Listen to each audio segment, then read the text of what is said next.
Imagine this. You leave central London, hop on a train, and in just 40 minutes, everything changes. The noise fades, the streets widen, and suddenly your $1.4 million budget starts working very differently. Because in London, that kind of money might get you a stylish apartment, but just outside, you're stepping into an entirely different lifestyle.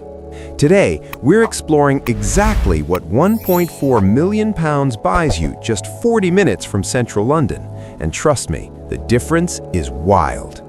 Let's start with the reality check. In central London, £1 million to £1.4 million often gets you a compact apartment, sometimes just 2 bedrooms, maybe around 800 to 1,000 square feet if you're lucky. You're paying for location, prestige, proximity, but space? That's the trade-off. Now here's where it gets interesting. As soon as you move just 30 to 60 minutes out, property prices drop significantly, sometimes hundreds of thousands less for comparable homes, which means one thing: more house, more land, more lifestyle. Picture arriving in a commuter town like Guildford, Sevenoaks, or St. Albans. Tree-lined streets, independent cafes, quiet residential energy. But still, fast trains straight into London. This is the sweet spot for buyers who want both worlds. And at £1.4 million, you're no longer compromising. Main property walkthrough, cinematic storytelling. Let's walk into a typical home at this price point. You pull up to a detached or semi-detached house, already something that's out of reach for many in central London. There's a driveway, maybe even space for 2 or 3 cars. Step inside. You're greeted with a wide hallway, high ceilings, and natural light pouring in. To your left, a formal living room. To your right, maybe a home office or second reception space. Keep walking, and you hit the heart of the home. A large, open-plan kitchen island, bifold doors opening straight into the garden.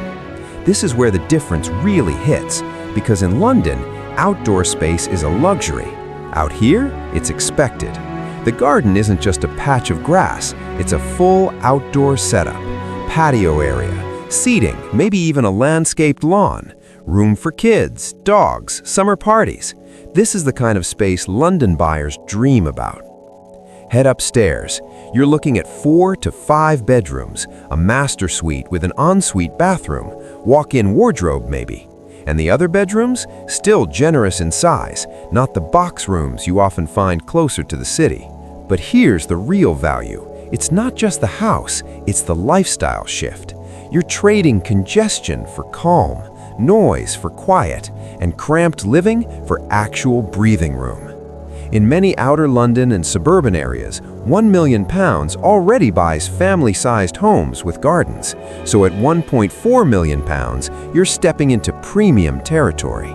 Think upgraded interiors, better locations, closer to top schools. Let's put it side by side. In central London, you might get a 2-bedroom flat, limited space, maybe no outdoor area. But outside London, you're getting a full-scale family home. Multiple bedrooms, private garden, driveway, and still within commuting distance. And that's the key question. What matters more to you? Being in the center of everything or having space to actually live? Because £1.4 million isn't just a number, it's a choice between location and lifestyle. So next time you think London property is out of reach, remember this. Sometimes all it takes is a 40-minute train ride, and everything changes.